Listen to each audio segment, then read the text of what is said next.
கர்த்தருடைய பரிசுத்த நாமத்துக்கு ஸ்தோத்திரம். இன்னைக்கு நம்ம பார்க்க போற வேத வசனம் எபேசியர் 6ஆம் அதிகாரம் 11ஆம் வசனம். நீங்கள் பிசாசின் தந்திரங்களோடு எதிர்த்து நிற்க திராணி உள்ளவர்கள் ஆகும்படி தேவனுடைய சர்வாயுத வர்க்கத்தையும் தரித்துக் கொள்ளுங்கள். Put on the full armor of God so that you can take your stand against the devil's schemes. Ephesians 6:11. இது நம்ம ஒரு சின்ன கதையா பார்த்துடலாமா? அருண் ஒரு சாதாரண கல்லூரி மாணவனா இருந்தானா. எல்லாருக்குமே நல்லது செய்யணுன்றதுதான் அவனோட எண்ணமா. ஆனா தினமும் அவன் பல சோதனைகளை சந்தித்தானா. சில நண்பர்கள் வகுப்பு தவிர்க்க சொல்லுவதும், சிலர் அவனை கிண்டல் செய்வதும், சில நேரங்கள்ல தவறான வழியில இழுக்கப்படும் ஆசைகளும் அவனுக்கு இருந்ததா. சில நாட்களிலே அவனோட மனசு தளர்ந்து போகுமா. என்னை பாதுகாக்க ஏதாவது இருந்தா நல்லா இருக்கும்னு நினைப்பானா. ஒரு நாள் இரவு அவனுடைய பாட்டி சிறிய காகிதத்தை கொடுத்தாங்களா.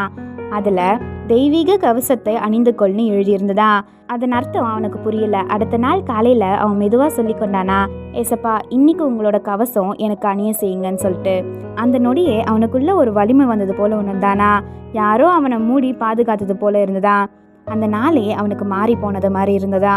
நண்பர்கள் தவறான வழிக்கு அழைத்த போது அவன் தன்னம்பிக்கையுடன் இல்லைன்னு சொன்னானா. யாராவது கேலி செய்தாலும் அவன் அமைதியா இருந்தானா. தவறான ஆசை வந்தாலும் நான் தேவனுடைய கவசத்தை போட்டிருக்கேன்னு அவன் நினைத்தானா. அருணுக்கு புரிந்ததா, இந்த கவசம் இரும்போ உலகமோ இல்ல, சத்தியம், நீதி, சமாதானம், நம்பிக்கை, தேவனின் வார்த்தை தான் அவனை காத்துதுன்னு. மாலை நேரத்துல அவன் சிரித்தானா. அவன் ஜெயிச்சது அவன் வலிமையால இல்ல, தேவன் அவனை மூடி காத்ததுனாலதான் நினைச்சானா. இதே போல நம்மளும் தேவனுடைய கவசத்தை அணிந்தால் சோதனைகள், தீய எண்ணங்கள் எதுவுமே நம்மளை வீழ்த்த முடியாது. தேவன் தரும் வலிமை நம்மளை எப்பவுமே நிலைநிறுத்தும். ஆமீன்.